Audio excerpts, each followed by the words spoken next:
Welcome back, Warner fam. Today, I'll recap a Western action film, The Revenant, so keep your eyes wide open and stay safe. The movie starts with fur trapper Hugh Glass watching in shock. American soldiers burn down a Native American village in the Great Plains. This village is special to Glass because it was where he lived with his Pawnee wife and son. As the flames take over, Glass holds his wife in his arms, seeing their home turn to ash.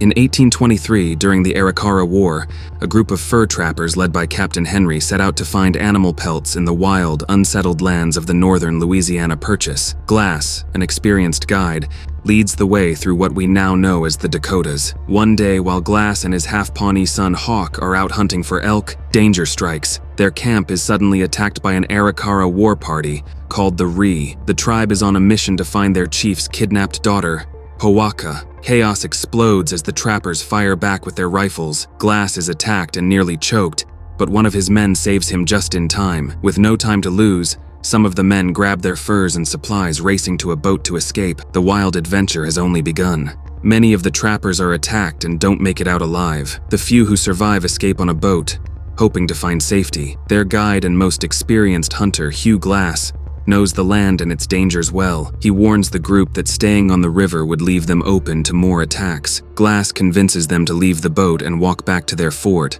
called Fort Kiowa. After they dock the boat, the men quickly hide their valuable animal pelts near the shore, hoping to return for them later, but the wilderness is harsh and their journey is just beginning. Some of the trappers aren't happy about leaving the boat, especially a man named John Fitzgerald. He's upset and doesn't trust Glass's plan. Fitzgerald is also hostile toward Hawk, Glass's half-native son. Years ago, Fitzgerald was partially scalped by Native Americans, and it left him bitter and angry. When Fitzgerald starts acting rough toward Hawk, Glass steps in right away to defend his son. He warns Hawk to stay calm and not fight back against Fitzgerald. The tension is growing and it's clear this journey won't be easy. Meanwhile, the Arikara warriors are still searching for Powaka, their chief's daughter. As they travel, they run into a group of French fur traders. Seeing a chance to get what they need, the Arikara make a deal. They trade some furs by the river for 5 strong horses. Now, with the horses, their search for Powaka becomes faster and more determined. While scouting ahead by himself, Glass runs into big trouble, a grizzly bear. He accidentally disturbs her cubs, and the angry bear attacks. The huge animal claws and bites him, tossing him around like a rag doll. Glass fights back with everything he's got. He shoots the bear, but it doesn't stop her. She charges at him again. Glass pulls out his knife and stabs the bear over and over. They wrestle and tumble down a hill together. When they finally land at the bottom, Glass is hurt badly and the lifeless bear falls right on top of him.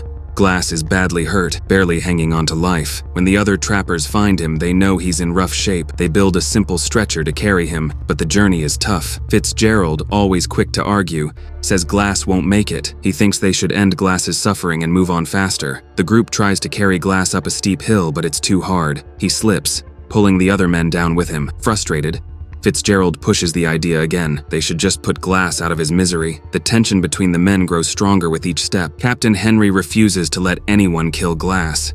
Instead, he offers $75 to anyone who will stay behind and care for him until he passes. When he raises the payment to $100, Fitzgerald, Hawk, and a young trapper named Jim Bridger step forward to help. Henry makes Fitzgerald promise to stay with Glass until the end and give him a proper burial. Fitzgerald agrees, but mostly because he wants to make up for the money he lost from leaving their furs behind. Meanwhile, Glass is in terrible pain. As he drifts in and out of consciousness, he keeps seeing visions of his wife and the day their home was destroyed. His fight for survival is far from over. Fitzgerald gets a moment alone with Glass and tries to convince him to give up. He tells Glass it's better to end things now, so no one else suffers or gets stuck waiting, especially Hawk. Glass can't speak, so Fitzgerald tells him to blink if he agrees. He knows Glass will have to blink eventually, whether he means it or not. Glass keeps his eyes wide open, holding on for as long as he can. Finally, he closes them, but not because he agrees. Fitzgerald takes it as a yes anyway and starts to smother Glass. Just then,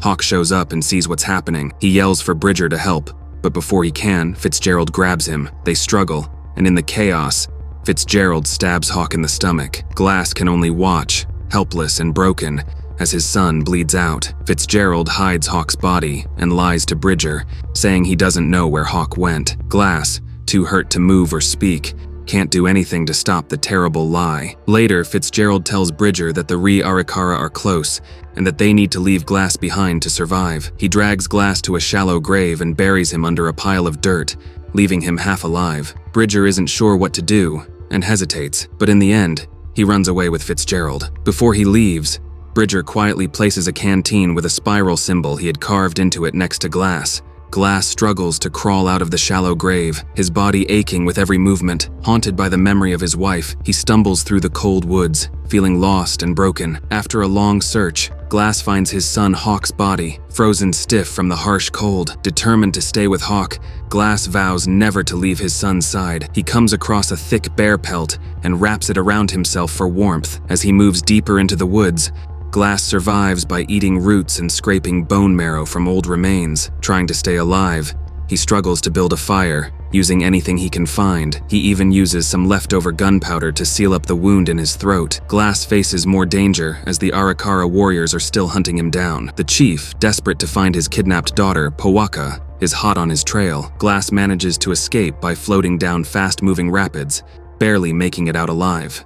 On their journey to Fort Kiowa, Bridger starts to suspect something isn't right. He realizes that Fitzgerald had lied about the Arikara chasing them. Bridger demands that Fitzgerald admit the truth, and Fitzgerald finally confesses that there are no Arikara after them. Feeling betrayed, Bridger turns his rifle on Fitzgerald. However, Fitzgerald manages to grab the rifle from Bridger and points it back at him. He pulls the trigger, but the rifle only clicks.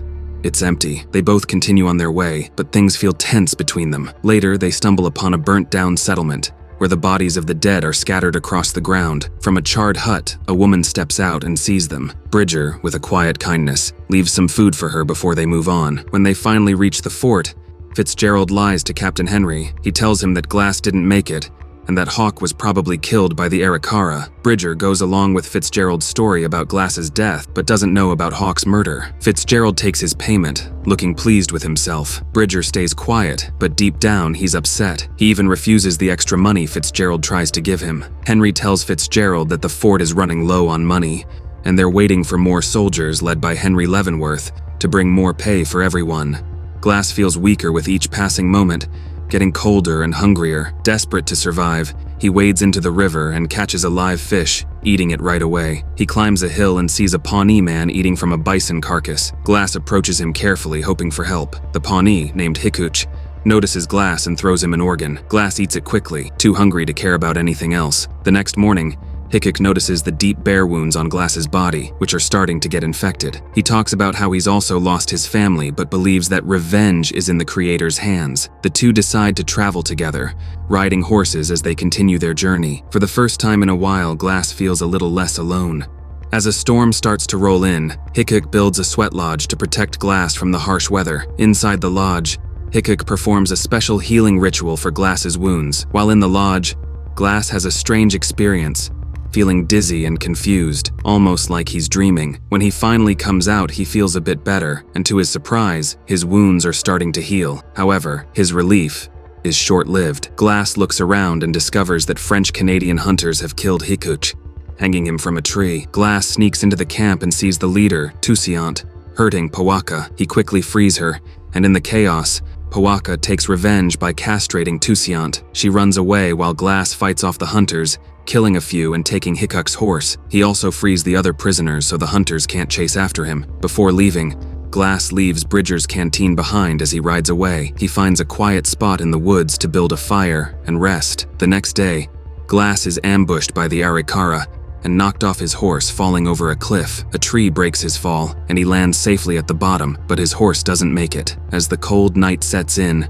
Glass cuts open the horse and climbs inside its body for warmth. The next morning, he wakes up, leaves the carcass, and moves to a snow cave. Inside the cave, he carves "Fitzgerald killed my son" into the wall, marking the pain and rage inside him. At Fort Kiowa, a French hunter shows up with Bridger's canteen. Henry thinks it was taken from Hawk, so he organizes a search party to go find him. Meanwhile, Fitzgerald realizes Glass is still alive. He quickly steals the fort's payroll money and runs away. The search party eventually finds Glass, weak and tired, by the Yellowstone River. They bring him back to the fort. Henry is furious and accuses Bridger of treason, but Glass tells him that Fitzgerald was lying. Glass insists on joining Henry to track down Fitzgerald and make him pay for what he did. While they are tracking Fitzgerald, Glass and Henry split up. Fitzgerald ambushes Henry and kills him, leaving him dead and scalped. Glass later finds Henry's body and is heartbroken. Glass pretends to be dead and tricks Fitzgerald. He shoots Fitzgerald in the shoulder and chases him into the woods. The two have a fierce fight by the river. Glass is about to kill Fitzgerald, but he remembers Hickok's words. Instead,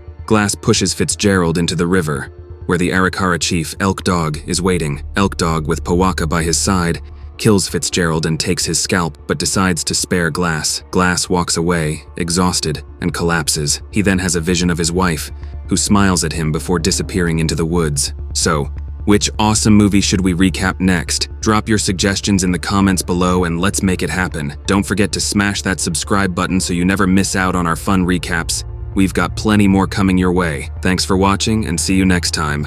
Produced by Warner Talks.